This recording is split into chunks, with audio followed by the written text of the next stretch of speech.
panglitrato. Nakangiti pa ako,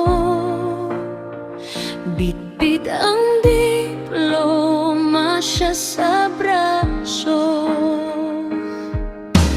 Naririnig ko pa rin yung boses mong maingay sa kapitbahay. Kita nyo yung anak ko, paulit-ulit mong sabay.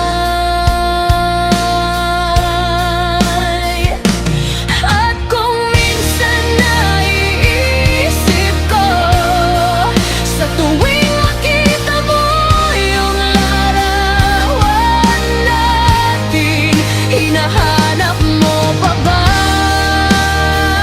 yung anak na minsan naging kwento mo sa lahat?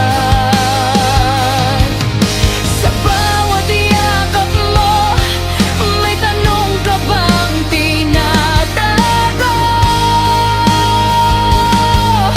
Kung bakit parang hindi na ako gaya ng dati mong pangako.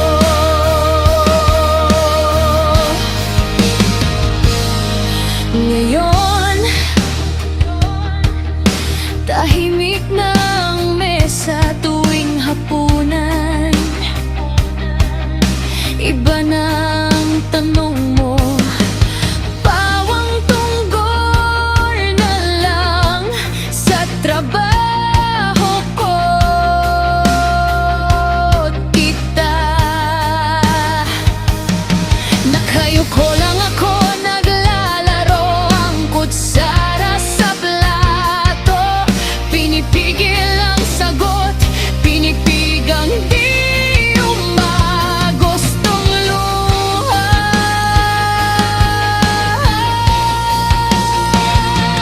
At kung minsan naiisip ko, sa tuwing makita mo yung larawan natin, hinahanap mo pa ba yung anak na minsan naging kwento mo sa lahat? Sa bawat yakap mo, may tanong ka bang tinatago? Kung bakit parang hindi na ako ganang dati mong pangako.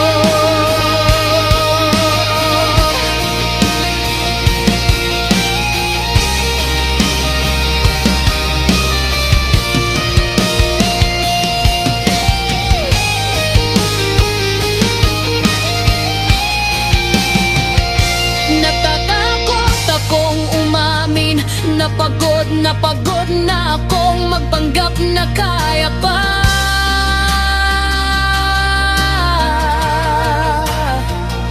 Baka sa isang puntong hininga mo, mabasa ko ang salitang sayang, kahit di mo naman sinasabi pa.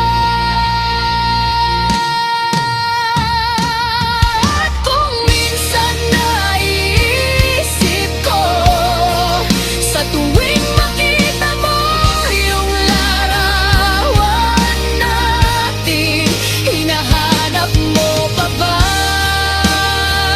yung anak na minsan naging kwento mo sa lahat?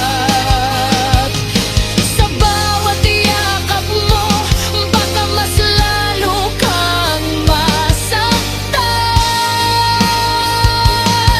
pag narinig mong hindi na ako yung anak na dati mong ipinagmamalaki sa kahit kanino man.